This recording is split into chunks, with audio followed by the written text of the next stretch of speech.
While you've been gone, we've lost signal, but we've had the best time I have ever had on foot in the wild. Over there, in the tree, is Xongile. She is 30 feet from us. When we found her, and I say we, Xongile spotted her, she was 100 feet away, and we sat down, and she slowly come closer and closer and closer, and then she climbed this tree behind us. And there she's sitting, just watching. She's watching Aubrey. Her eyes flick to Aubrey, and then to Xongile, and then to me. And she's calling every so often. She's making a little kind of bird-like chirp, which I suppose is perhaps trying to call her mum, or maybe her brother. Hosana is around here somewhere. Now we're sitting exactly where Xongile and Karula were yesterday, where they killed that little impala lamb, and they finished it. Now let's just see what happens. I'm not going to move. I'm going to sit dead still. I think she's bored, everyone. I think she's just trying to have a conversation. She's curious. We did a little Facebook Live from here. We tried to get a little kind of Facebook Live going because we were hoping, or we were desperate that we should be able to share this with you. Can you hear her calling you? I don't know if you can hear her calling. Now Karula is off on the far eastern boundary. Of course, she's on a duiker kill. She'll come back here at some stage to fetch Xongile and hopefully Hosana as well. But in the meantime, this curious young cat is having a conversation with us.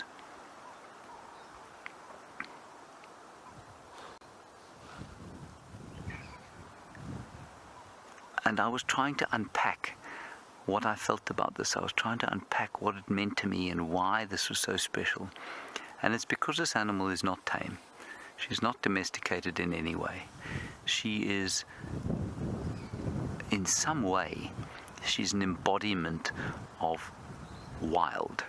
She's an embodiment of what it is to be in the wilderness.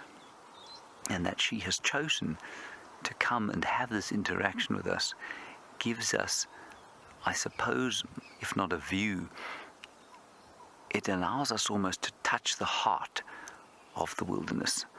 Now that might sound like a complete load of gobbledygook to many of you, but I don't know how else to explain why this is so special, why it's so much more special than when we're in a vehicle. We had an incredible sighting of her here yesterday, but this is this takes it to 1,000 different levels. Even Aubrey, who's seen more leopards than you and I have had hot breakfasts, is sitting here smiling and enjoying this little leopard so close to us.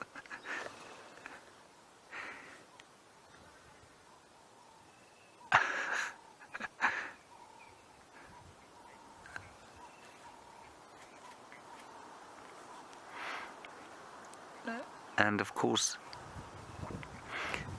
we're sitting here with a young leopard, and I know Brent has spoken about it, and I'm sure Jamie has too, and Byron probably as well. They've spoken about how they enjoy being with young leopards like this on foot.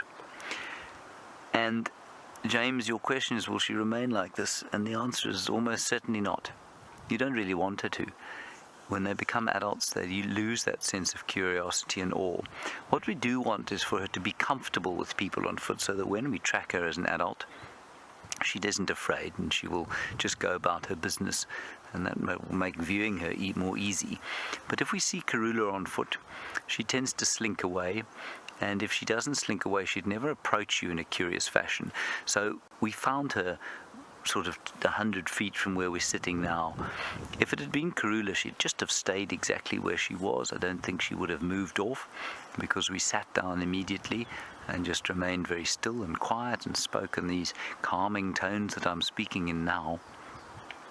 But that curiosity that these young leopards have will eventually dissipate as they become adults. She's bored. There's no question she's bored of lying there on her own. That's why she's chosen to come and have a conversation with us.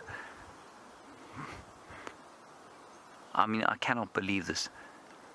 I'm sitting 30 feet from the base of the tree that leopard's sitting in. Is she coming down now? See if she comes closer still.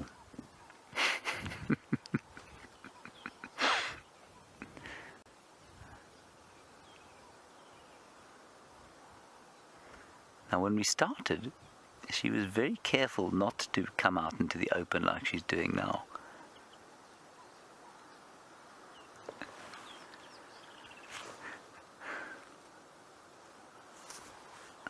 Now, I want to turn, but I'm not going to turn while she's watching me. I'm just going to very slowly move around.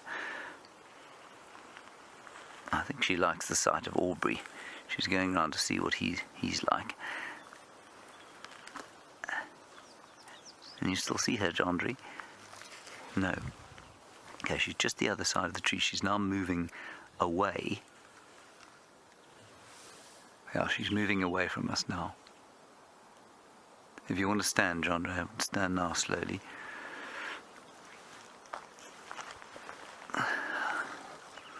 We're going to try and get one last look. No, she's gone. She's gone.